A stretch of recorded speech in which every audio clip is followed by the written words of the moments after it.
Assalamualaikum warahmatullahi wabarakatuh. Budaya daerah Indonesia. Sebelum kita mulai, izinkan saya menutup mukalla.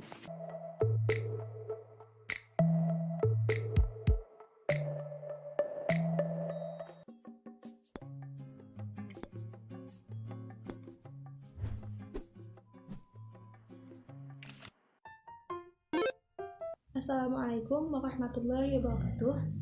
Terima kasih kepada Bapak Jafar Siddiq Ansori selaku guru mata pelajaran sejarah Indonesia.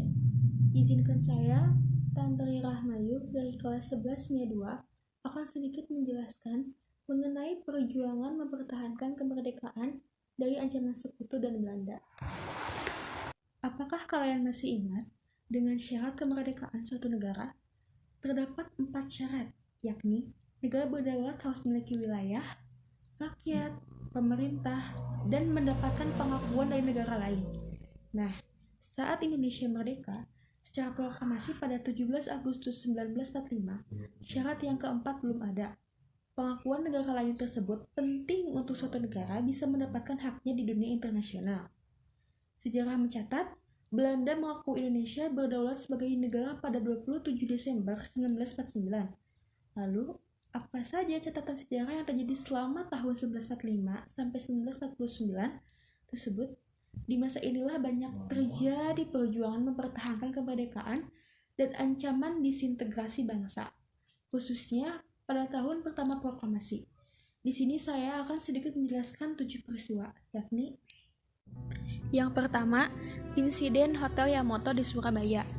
Aksi ini berlangsung pada malam hari, 19 September 1945 atau sehari setelah kedatangan pasukan sekutu dan Belanda yang tergabung dalam aliansi Allied Forces Netherlands Indies. Mereka menempati Hotel Yamato di Jalan Tanjungan 056 tanpa adanya izin dari Keresidenan Surabaya, bahkan juga mengibarkan bendera Belanda. Melihat kondisi tersebut, keesokan harinya warga Surabaya memenuhi Hotel Yamato dan mengecam tindakan Belanda tersebut karena dinilai telah menghina kemerdekaan Indonesia. Mewakili Residen Surabaya, Sudirman bersama Siddiq dan Haryono memasuki Hotel Yamato untuk meminta Ploegman, pimpinan AFNAI, untuk menurunkan bendera. Namun, permintaan tersebut ditolak dan memicu perkelahian yang menyebabkan Ploegman dan Siddiq terbunuh, sedangkan Sudirman dan Haryono berhasil meloloskan diri. Yang kedua, pertempuran 5 hari di Semarang. Pertempuran 5 hari di Semarang ini berlangsung pada 15 sampai 20 Oktober 1945. Peristiwa ini dilatar belakangi oleh larinya tentara Jepang yang akan dipindahkan dari Cepiring ke Bulu untuk selanjutnya bergabung bersama pasukan Jepang lainnya di markas Kido Butai, Jatingaleh.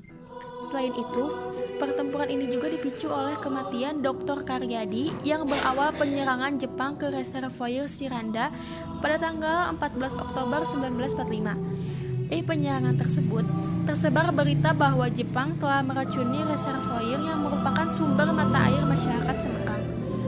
Pertempuran 5 hari ini berlangsung di pusat kota Semarang dengan diselingi usaha gencatan senjata oleh Jenderal Nakamura dan Kasman Singodimejo.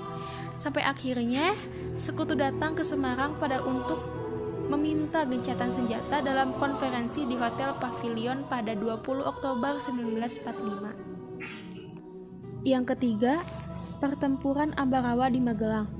Pertempuran di Ambarawa berlangsung sejak 12 sampai 15 Desember 1945 yang diawali tindakan sekutu dan Nica, Netherlands Indies Civil Administration, yang mempersenjatai kembali tawanan perang. Di bawah pimpinan Kolonel Sudirman, TKR, Tentara Keamanan Rakyat, mengadakan koordinasi untuk melakukan pengepungan dan serangan serentak. Sampai akhirnya, pertempuran ini berakhir ketika TKR berhasil membuat sekutu mundur dan lari hingga ke Semarang. Yang keempat, pertempuran Medan Area. Pada 10 Desember 1945, Sekutu dan Nica melakukan serangan besar ke kota Medan yang pada saat itu dipertahankan oleh TKR Sumatera Timur di bawah pimpinan Ahmad Tahir. Serangan tersebut mengakibatkan banyak korban berjatuhan sampai akhirnya di bulan April 1946, Sekutu berhasil menguasai kota Medan dan mengusir pemerintahan RI seperti gubernur, TKR, dan wali kota untuk keluar dari Medan. Yang kelima, Bandung Lautan Api. Salah satu peristiwa perjuangan mempertahankan kemerdekaan ialah Bandung Lautan Api.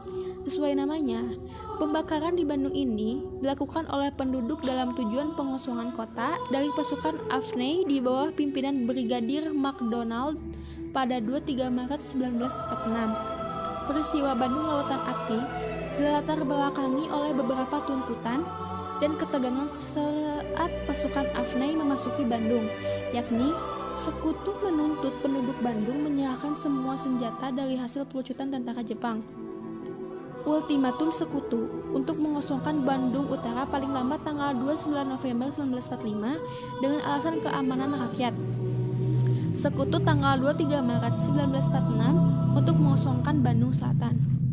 Pembakaran Bandung Lautan Api ini dipelopori oleh Kolonel A.H. Nasution yang bertujuan agar pasukan sekutu tidak bisa menggunakan berbagai fasilitas, senjata, dan bangunan di Bandung sebagai bentuk pertahanannya. Yang keenam, peristiwa Merah Putih di Manado.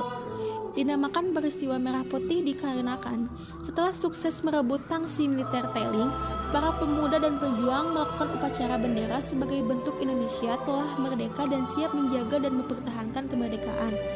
Peristiwa Merah Putih di Manado terjadi pada 14 Februari 1946 yang dilakukan oleh pemuda setempat dan pejuang KNIL dalam mengusir kekuasaan Nica di wilayah tersebut. Demikian pembahasan mengenai berbagai peristiwa dan perjuangan mempertahankan kemerdekaan di berbagai daerah Indonesia. Sebelum ke penutupan, izinkan saya untuk mengutip salah satu kutipan dari pakar sejarah.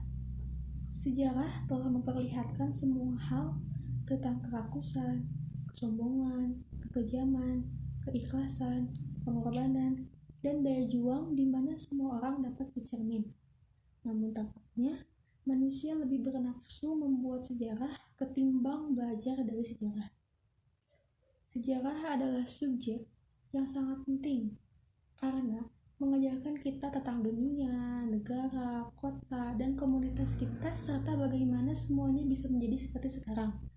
Sejarah tidak hanya relevan bagi mereka yang ingin belajar atau bekerja di lingkungan yang membutuhkan pengetahuan sejarah, tetapi juga sangat penting bagi semua orang agar bisa memahami apa yang telah dilalui para pejuang kita untuk menciptakan kehidupan yang kita jalani seperti sekarang.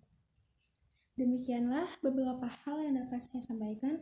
Saya berharap hasil presentasi yang saya berikan bisa bermanfaat untuk para audiens. Bila merasa ada kekurangan dan kesalahan, saya meminta maaf karena kesempurnaan hanyalah milik Tuhan. Manusia bisa tahu banyak hal, tapi yakinlah manusia tidak bisa tahu semuanya. Assalamualaikum warahmatullahi wabarakatuh.